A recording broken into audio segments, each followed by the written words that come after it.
बोलिए संतोषी माता की जय। संतोषी माता के पिता गणेश एवं माता रिद्धि सिद्धि हैं।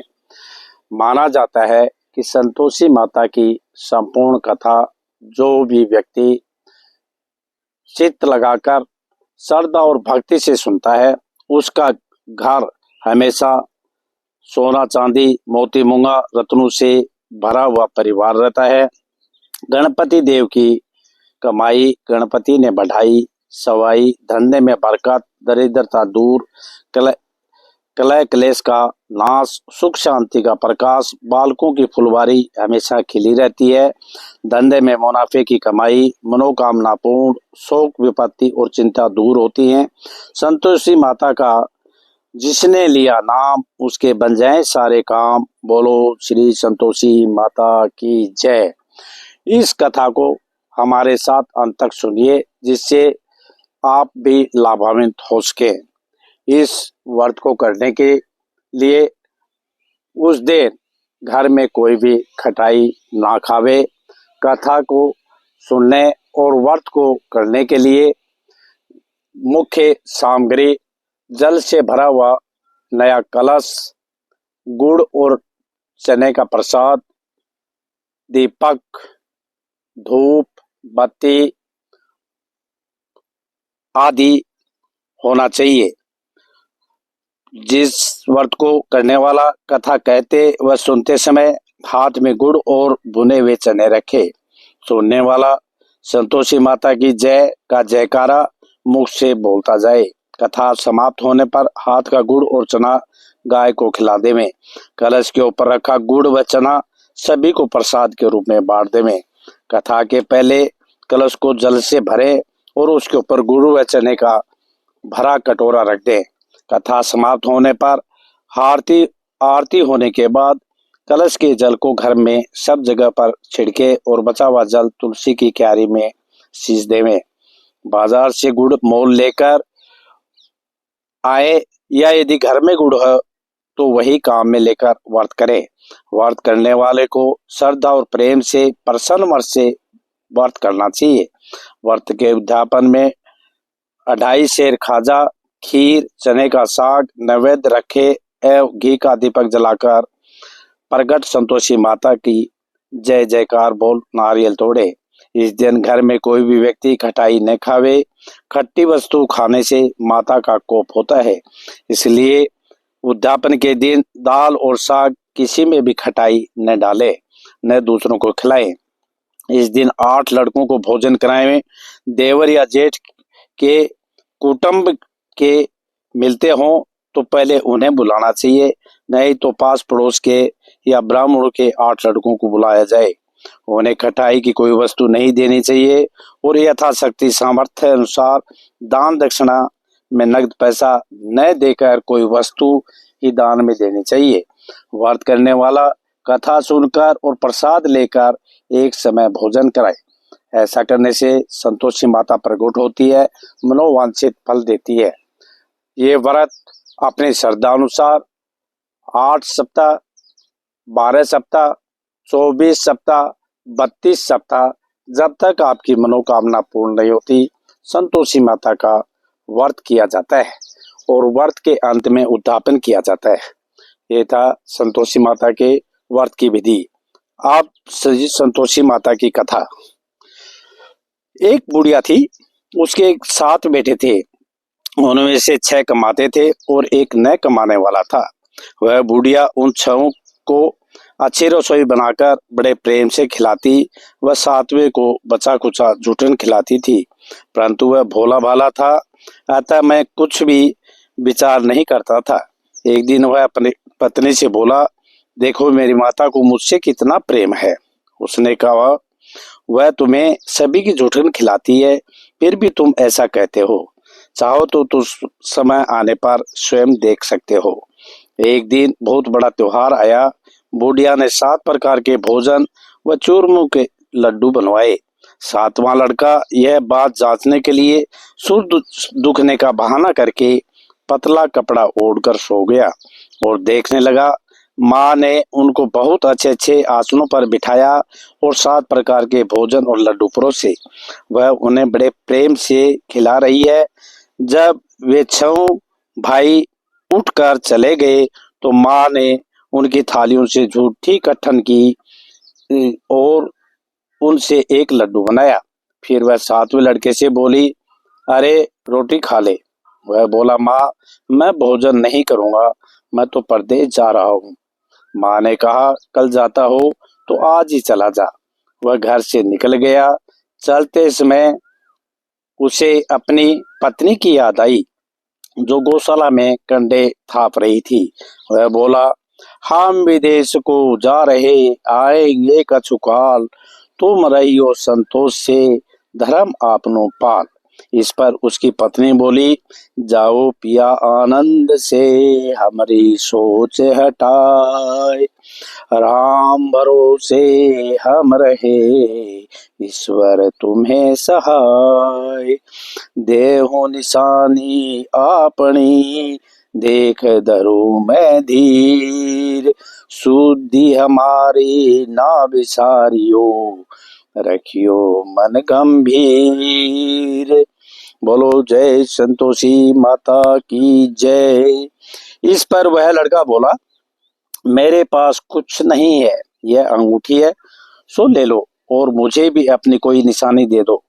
वह बोली, मेरे पास भी कुछ नहीं है, ये गोबर से भरे हाथ हैं। यह कहकर उसने उसकी पीठ पर गोबर से भरे हाथ की छाप मार दी। वह लड़का चला गया। ऐसा कहते हैं, इसी कारण से विवाह में पत्नी पति की पीठ पर हाथ का छापा मारती है। चलते समय वह दूर देश में पहुंचा। वह एक व्यापारी की दुकान पर जाकर बोला, भाई मुझे नौकरी पर रख लो। व्यापारी को नौकर की जरूरत थी, अतः बोला, तनख्वाह काम देख कर देंगे, तुम रह जाओ। वह सवेरे 7 बजे से रात के 12 बजे तक नौकरी करने लगा।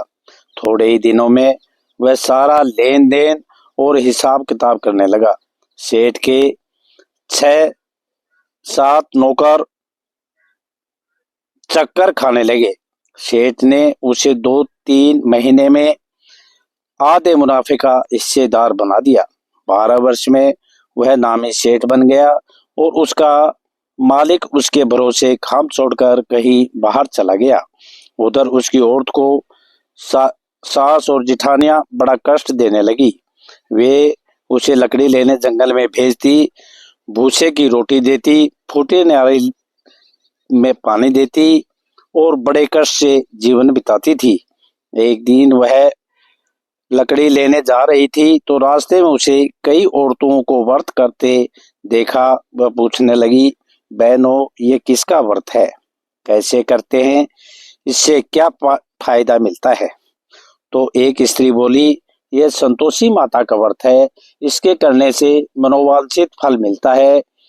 इससे गरीबी, मन की चिंताएं, राज के मुक्त में कलह, रोग नष्ट होते हैं और संतान, सुख, धन, प्रसन्नता, शांति, मनपसंद वर मिले व बाहर गए हुए पति के दर्शन होते हैं। उसने उसे व्रत करने की सारी विधि समझा दी। उसने रास्ते में सारी लकड़ियां बेच दी और गुड़ और चना ले लिया। उसने व्रत करने की तैयारी की। उसने सामने एक मंदिर देखा तो पूछने लगी, यह मंदिर किसका है? वो औरतें कहने लगी, यह संतोषी माता का मंदिर है। यह मंदिर में गई, माता के चरणों में लौटने लगी, दुखी होकर विनती करने लगी, माँ मैं अज्ञानी हूँ, मैं बहुत दुखी हूँ, मैं तुम्हारी शरण में, मेरा दुख दूर करो। माता को दया आ गई। एक शुक्रवार को उसके पति का पत्र आया और अगले शुक्रवार को पति का भेजा हुआ धन मिला। अब तो जेठ जिठानी और सास नाक सिकोड़ कर कहने लगे, अब तो इसकी खातिर बढ़ेगी, यह बुलाने से भी नहीं बोलेगी। वह बोली, पात्र और धन आए तो सभी को अच्छा है। उसकी आंखों में आंसू आ गए। वह मंदिर में गई और माता के चरणों में गिरकर बोली, हे माँ, मैंने तुमसे पैसा कब मांगा था? मुझे तो अपना सुहाग चाहिए। मैं तो अपने स्वामी के दर्शन और सेवा करना मांगती हूँ। माता ने प्रसन्न होकर कहा, जा बेटी, तेरा पति आवेगा। वह बड़ी प्रसन्नता से घर गई और घर का कामकाज करने लगी। उधर संतोषी माता ने उसके पति को सौपन में दर्शन दिए और घर जाने की याद दिलाई। उसने कहा, माँ, मैं कैसे जाऊं? परदेश का बात है, लेन देन का कोई हिसाब नहीं है। माँ ने कहा, मेरी बात मान, सवेरे नहा धोकर मेरा नाम लेकर घी का दीपक जलाकर दंडवत प्रणाम करके दुकान पर बैठना। देखते देखते सारा लेन देन साफ हो जाएगा, धन का ढेर लग जाएगा। सवेरे उसने अपने सपन की बात सभी से कही तो सब उसका मजाक उड़ाने लगे। वे कहने लगे कि कहीं सपने भी सत्य होते हैं। पर एक बूढ़े व्यक्ति ने कहा, भाई, जैसे माता ने कहा है वैसे करने में आपका क्या जाता है? उसने नहा धोकर माता को दंडवत प्रणाम कर घी का दीपक जलाया, दुकान पर जाकर बैठ गया। थोड़ी देर में देखता है सारा लेन देन साफ हो गया, सारा माल बिक गया और धन का ढेर लग गया।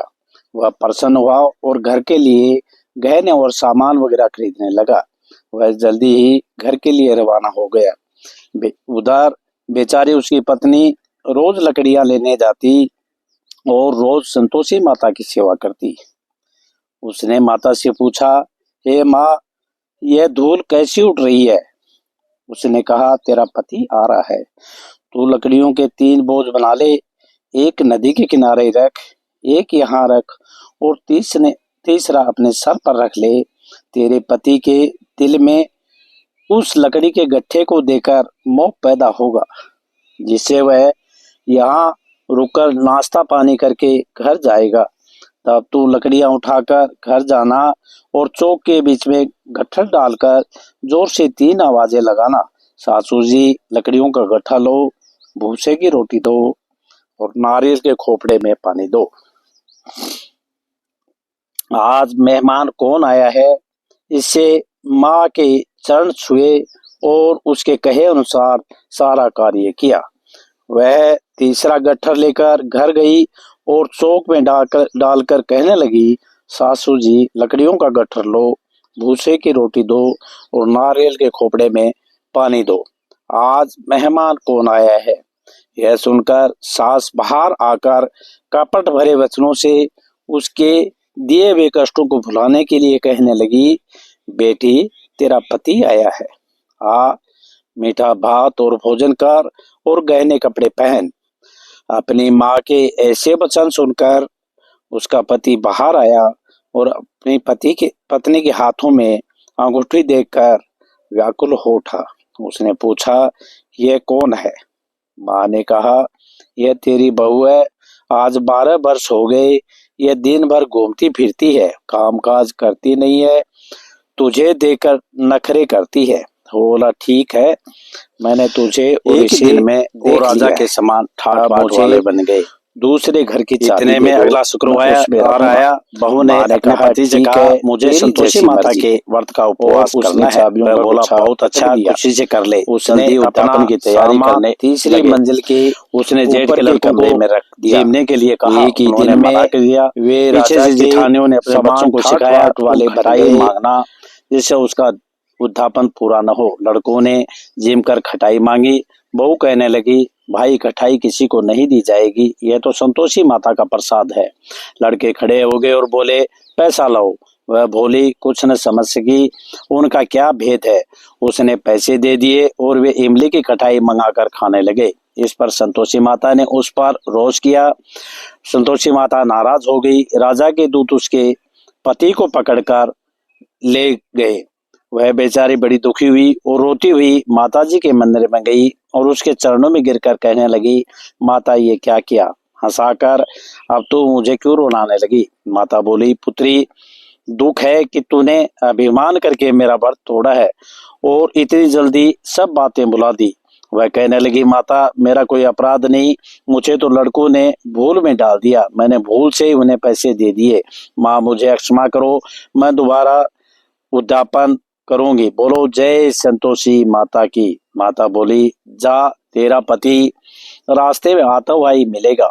उसे रास्ते में उसका पति मिला। उसने पूछा, वह बोला, राजा ने मुझे बुलाया था, मैं उससे मिलने गया था। वे फिर घर चले गए। कुछ ही दिन बाद फिर शुक्रवार आया। वह दोबारा पति की आज्ञा से उद्यापन करने लगी। उसने फिर जेठ के लड़कों को बुलाया दिया। जेठानियों ने फिर वही बात सिखा दी। लड़के भोजन की बात पर फिर खटाई मांगने लगे। उसने कहा, खटाई कुछ भी नहीं मिलेगी, खाना है तो माता का प्रसाद खाइए। यह कहकर वह ब्राह्मण के लड़कों को लाकर भोजन कराने लगी। यथाशक्ति उन्हें दक्षिणा दी। संतोषी माता उस पर बड़ी प्रसन्न हुई।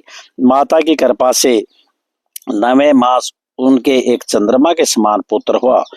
उसने अपने पुत्र को लेकर वह रोज मंदिर जाने लगी। एक दिन संतोषी माता ने सोचा कि यह रोज यहाँ आती है, आज मैं इसके घर चलूं, इसका सासरा देखूं। यह सोचकर उसने एक भयानक रूप बनाया। कुड़वे चने से सना मुख, ऊपर से सूंड के समान होठ, जिन पर मखिया भिन बना रही थी। इसी सूरत में वह उनके घर गई। देहली में पांव रखते ही उसकी सास बोली, देखो कोई डायन आ रही है, इसे भगाओ, नहीं तो किसी को खा जाएगी। लड़के भागकर खिड़की बंद करने लगे। साथ में लड़के की बहू खिड़की से देख रही थी। वह वहीं से चिल्लाने की लगी, आज मेरी माता मेरे घर आई है। यह कहकर उसने बच्चे को दूध पीने से हटा दिया और सास से बोली कि ये मेरी संतोषी माँ है। सास बोली, पगली किसे देखकर उतावली हुई है, बच्चे को पटक दिया। इतने में संतोषी माता के प्रताप से वहां लड़के ही लड़के नजर आने लगे। बहू ने कहा, सासू जी मैं जिसका व्रत करती हूँ ये वो ही संतोषी माता है। यह कहकर उसने सारी खिड़कियां खोल दी। सब ने संतोषी माता के चरण पकड़ लिए और विनती करने लगे, हे माता हम मूर्ख हैं, अज्ञानी हैं, पापी हैं, हम तुम्हारे व्रत की विधि कुछ नहीं जानते। तुम्हारा व्रत भंग करके हमने बहुत बड़ा अपराध किया है। हे जगत माता आप हमारा अपराध क्षमा करें। ईश्वर माता उन पर प्रसन्न हुई। बहू को जैसा फल दिया वैसा माता सबको दे। जो इस कथा को पढ़े उसका मनोरथ पूरा हो। बोलो संतोषी माता की जय। इस कथा को नित्य हर शुक्रवार को नित्य क्रम और मन लगाकर सुनने से आप सभी की भी सब मनोकामनाएं पूर्ण होगी। कथा आपको कैसी लगी आप कमेंट्स द्वारा हमें अवगत कराएं, जिससे हम आगे जितनी भी कथाएं आपको भेजते हैं उनमें सुधार कर सकें। चैनल को सब्सक्राइब करें, लाइक करें और ज्यादा से ज्यादा लोगों के साथ आप शेयर करें। धन्यवाद।